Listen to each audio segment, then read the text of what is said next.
ദൈവ തിരുനാമത്തിന് മഹത്വമുണ്ടാവട്ടെ.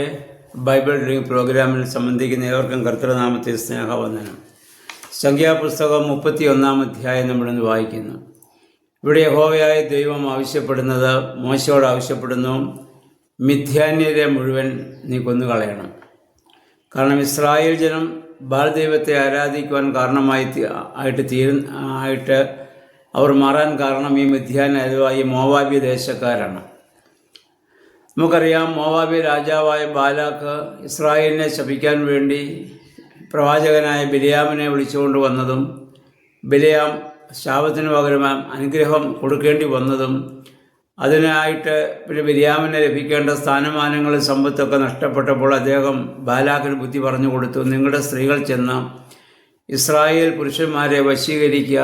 അങ്ങനെ ഇസ്രായേൽ പുരുഷന്മാരൊക്കെ അവരുടെ ആ സുന്ദരികളായ സ്ത്രീകളുമായി പരസംഗത്തിൽ ഏർപ്പെടുകയും അത് മുഖാന്തരം അവരുടെ ദൈവമായ ബാൽ ദൈവത്തെ ആരാധിക്കുവാൻ കാരണമായിട്ട് തീരുകയും ചെയ്തു. അപ്പം അതുകൊണ്ട് യഹോവയായ ദൈവം കോപിച്ച് അവിടെ ബാധ ഇറക്കിയതും അത് മുഖാന്തരം ഇസ്രായേൽ അനേകായിരം ആളുകൾ ആ മരുഭൂമിയിൽ ചെത്തുപോയതും അവരൊക്കെ അവിടെ ഇത് മരിച്ചു വീണതുമായ സംഭവങ്ങൾ ഇതിനു മുമ്പ് നമ്മൾ വായിച്ചതാണല്ലോ. അപ്പം അതിനു പകരം ദൈവം ആ പാപത്തിന് ഇസ്രായേൽ ജനത്തെ പ്രേരിപ്പിച്ച മിഥ്യാന്യരെ മോവാബിരെ മുഴുവൻ നശിപ്പിക്കുവാൻ ഇവിടെ ആവശ്യപ്പെടുകയാണ്.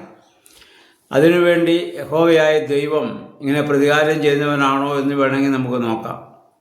എന്താ കാരണമെന്ന് നോക്കിയാൽ, പുതിയമായി നമ്മൾ ചിന്തിക്കുമ്പോൾ പാപത്തോട് ദൈവം ഒരിക്കലും സഖ്യത കൂടാൻ തയ്യാറല്ല. തൻ്റെ ആളുകളും തൻ്റെ വിശ്വാസികളും പാപത്തോട് സഖ്യത കൂടുന്നത് ദൈവത്തിനൊരിക്കലും ഇഷ്ടപ്പെടുന്ന കാര്യമല്ല. അതുകൊണ്ട് ആ മോവാബി ദേശക്കാരെ മിഥ്യാന്യരുടെ ഉള്ള കാലത്തോളം ഇസ്രായേൽ പാപം ചെയ്യാൻ സാധ്യതയുണ്ട്. അതുകൊണ്ടാണ് അപ്രകാരം ഒരു നിയമം മോശയോട് യഹോവയായ ദൈവം മോശയോട് പറഞ്ഞു, മിഥ്യാന്യരെ അവരോട് നീ യുദ്ധം ചെയ്ത് അവരെ നശിപ്പിച്ച കാരണം അതിനുശേഷം നീയും നിൻ്റെ പിതാക്കന്മാരോട് ചേരും. മോശയുടെ മരണവും ദൈവം ഇവിടെ പ്രഖ്യാപിക്കുകയാണ്. പക്ഷേ മോശ യഹോവ പറഞ്ഞതുപോലെ ചെയ്യാൻ ഇവിടെ തയ്യാറാവുകയാണ്. ഒരു നേതാക്കന്മാരും ഇപ്രകാരം ചെയ്യുന്നതല്ല. മോശയ്ക്ക് ആ വാഗ്ദത്തം നാട്ടിൽ പ്രവേശിക്കാൻ പോലും അനുവദിക്കാതെ ഇത്രയും നാൾ ഇസ്രായേൽ ജനത്തെ വഴിനിർത്തിക്കൊണ്ടുവന്ന ഈ കഷ്ടങ്ങളും ദുഃഖങ്ങളും ദുരിതങ്ങളൊക്കെ അനുഭവിച്ച മോശയെ അതിന് ദൈവം അനുവദിക്കാതെ തൻ്റെ വായിൽ നിന്ന് വന്ന ചെറിയൊരു വാക്കിന് തന്നെ യഹോവയായ ദൈവം കഠിനമായി ശിക്ഷിക്കുകയാണ് മോശയെ സംബന്ധിച്ചിടത്തോളം. പക്ഷെ മോശ അതിലൊന്നും നിരാശരല്ല. നമ്മൾ നേരത്തെ ചിന്തിച്ചതുപോലെ താൻ മരിച്ചാൽ എവിടെ ചെല്ലുമെന്ന് മോശയ്ക്ക് നല്ല നിശ്ചയമുണ്ട്.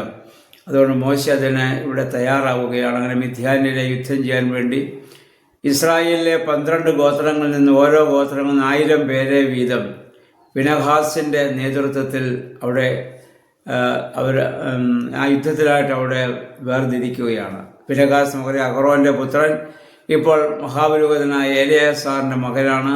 അവനെ തീക്ഷ്ണവാനാണ്.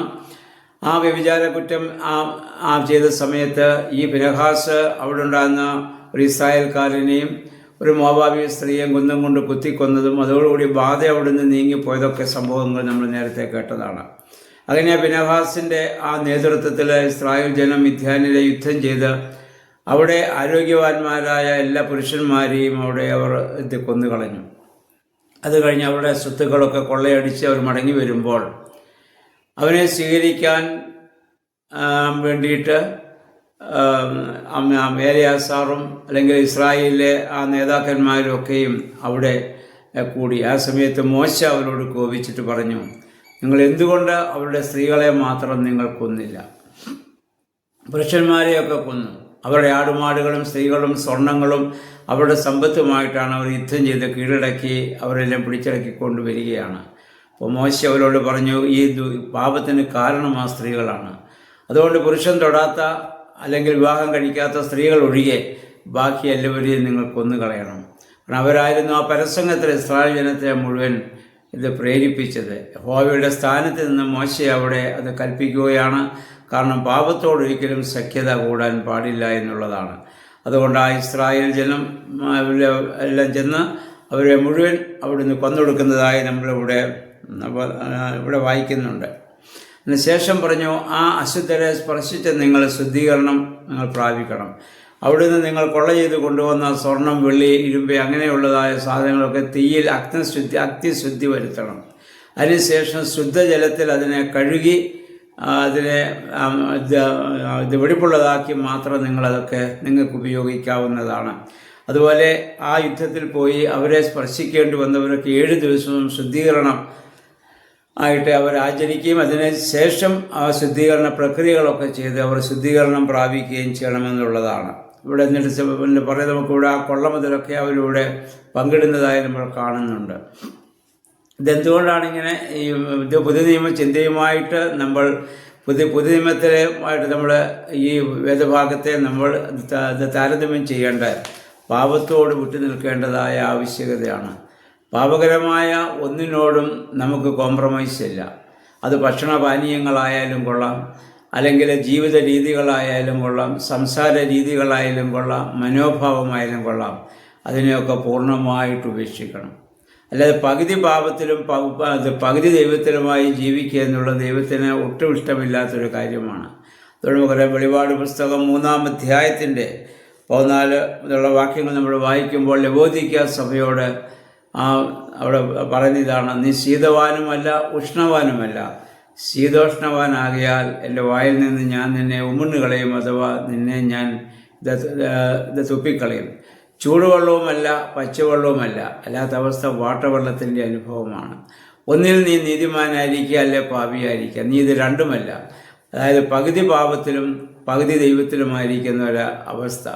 ദൈവത്തോടും പാപത്തോടും ഒരുപോലെ സഖ്യത കൂടുന്ന മനോഭാവം ഇന്ന് കൂടുതൽ ആളുകളിൽ നമുക്ക്, വിശ്വാസികളെന്ന് പറയുന്ന ഒരു ബഹുഭൂരിപക്ഷം ആളുകളും ഈ മനോഭാവത്തോടു കൂടി ജീവിക്കുന്നവരാണ്. പാപത്തോടും ദൈവത്തോടും സഖ്യത കൂടുവാൻ ആഗ്രഹിക്കുന്നു.